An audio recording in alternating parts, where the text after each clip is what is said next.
In this video, you will learn how to play under pressure.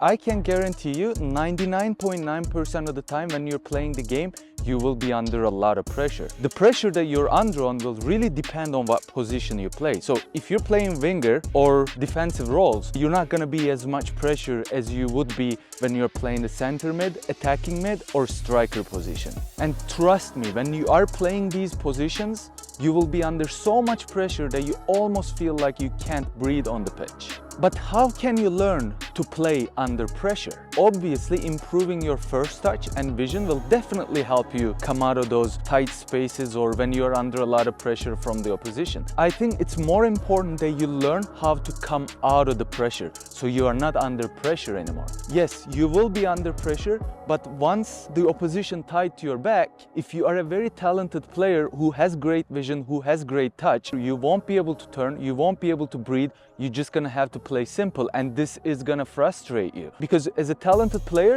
you don't wanna really play simple, you wanna actually create the game.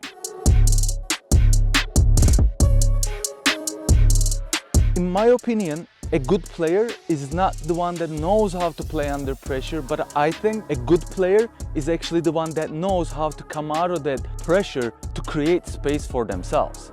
The creating space for a successful player is a key recipe to be a great player on the pitch. I can guarantee you this, you will be under pressure on the pitch. No matter where you are, you will be under pressure. Some positions you'll be under more pressure, some positions you'll be under less pressure. But you will be under some sort of a pressure almost the entire game. But how can we come out of those areas where you have lots of pressure? First of all, you need to know where on the pitch there is a lot of pressure. So if you're a striker, you will be under pressure because there will be two center backs breathing behind your back. And if you're a center mid, there will be the opposition center mid as well as their defensive mids. Their job is not to let you turn, not to let you breathe. So this is very important to realize where on the pitch you're gonna have a lot of pressure. Technically speaking, the teams likes to close the central areas where they put a lot of pressure in the central areas and give the space on the out wide.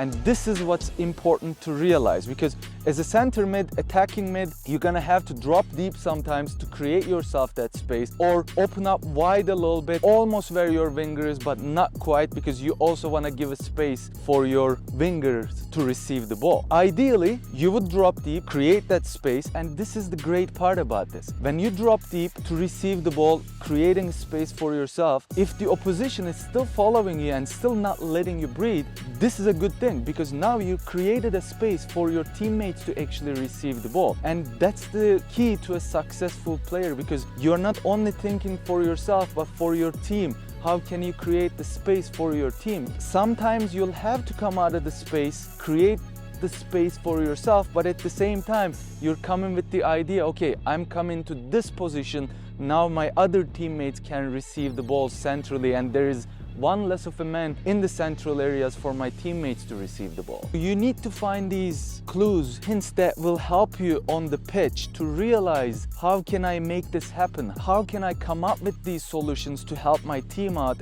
as well as help myself out? Because it's any player's nightmare when you're under a lot of pressure. Yes, you might know how to deal with these situations when you're under a lot of pressure. Trust me, you'll never feel comfortable to receive the ball, never feel comfortable to turn with the ball. You will feel a lot more comfortable if you actually came out of those tight spaces where there is lots of pressure, and had that opportunity for yourself to actually be able to turn comfortably and create the game.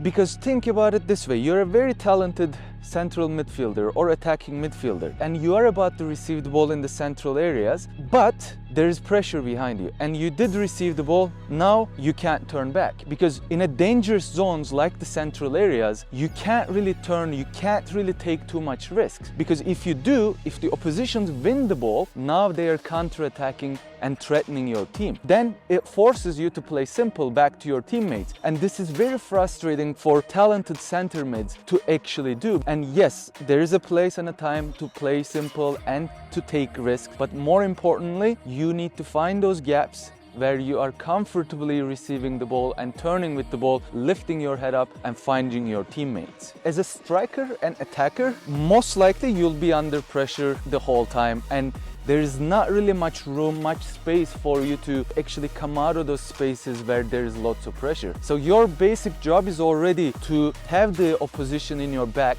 tight to you, touch the ball, calm the ball down and play it back to your teammates. And that's your job generally as an attacker anyways.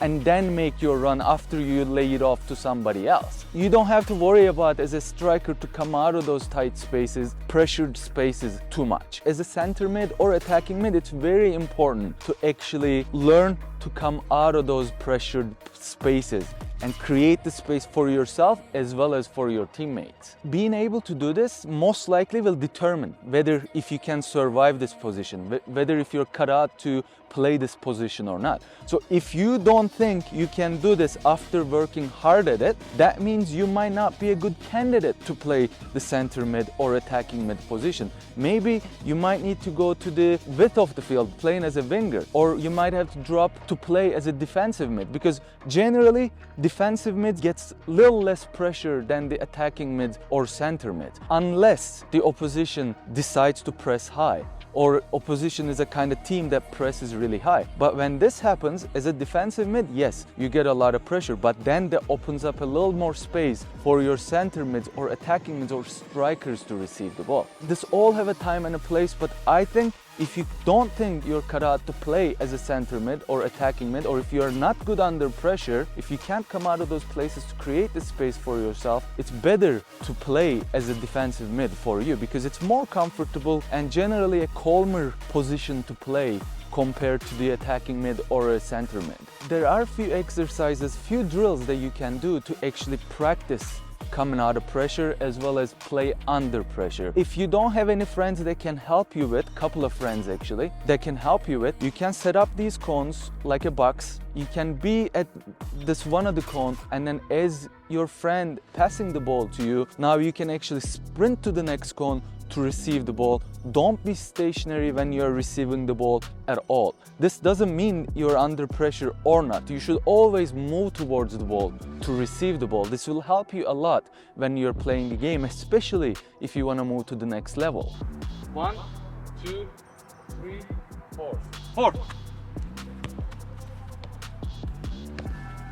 3. 1. And if you can have a couple of friends coming out with you to the pitch to help you out or practice with you, now you can actually set up this box again, have your friend behind you actually putting you under pressure.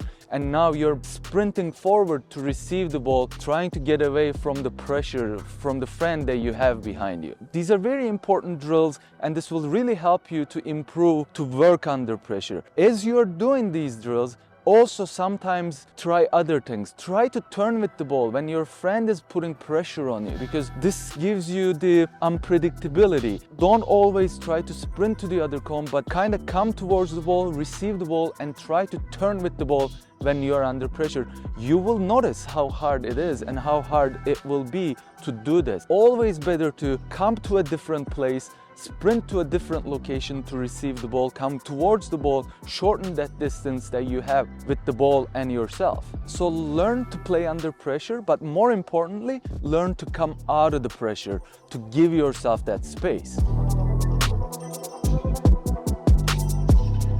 Drop a comment if you have a question, or if you disagree with something, or if you need any help that I can help you with.